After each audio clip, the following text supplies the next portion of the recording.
বাংলাদেশ হাইকমিশনে হামলাকে পরিকল্পিত বললেন মির্জা ফখরুল। কুয়াশায় চাল চুইয়ে পানি, আর কত হয়রানি আছে সমাধান। বসত ঘরে লাগাও আনোয়ার শীট, সারা ঘর থাকে শুকনা, সর্দি কাশিও থাকে দূরে। আনোয়ার শীট। ভারতের উত্তর আগরতলায় অবস্থিত বাংলাদেশ সহকারী হাইকমিশন প্রাঙ্গণে উগ্রবাদীদের আক্রমণের ঘটনায় নিন্দা জানিয়েছেন বিএনপি মহাসচিব মির্জা ফখরুল ইসলাম আলমগীর। তিনি বলেছেন, হিন্দু সংঘর্ষ সমিতি নামের সংগঠনের সদস্যরা সহকারী হাইকমিশন প্রাঙ্গণে যে আক্রমণ করেছে তা পূর্ব পরিকল্পিত বলে ধারণা করা হয়। সহকারী হাইকমিশনের ভেতরে ঢুকে বাংলাদেশের পতাকা নামিয়ে তাতে আগুন দেয়া এবং ভাঙচুর করা ভিয়েনা কনভেনশনের সুস্পষ্ট বরখেলাপ। ৩ ডিসেম্বর দুপুরে গণমাধ্যমে পাঠানো এক বিবৃতিতে বিএনপি মহাসচিব এসব কথা বলেন।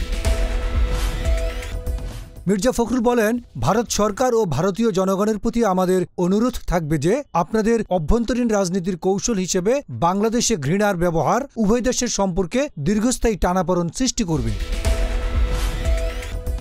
বিএনপি মহাসচিব বলেন, আমরা আশা করব নতুন বাংলাদেশের নাগরিকদের গণতান্ত্রিক আকাঙ্ক্ষার প্রতি ভারতীয়রা শ্রদ্ধাশীল হবেন ও বিগত ফ্যাসিস্ট আওয়ামী শাসনকালে যে সকল নেতা ভারতে অবস্থান করছেন তাদের ফিরিয়ে দিয়ে বিচারের সহায়তা করবেন। ডেস্ক রিপোর্ট, গণমানুষের আওয়াজ।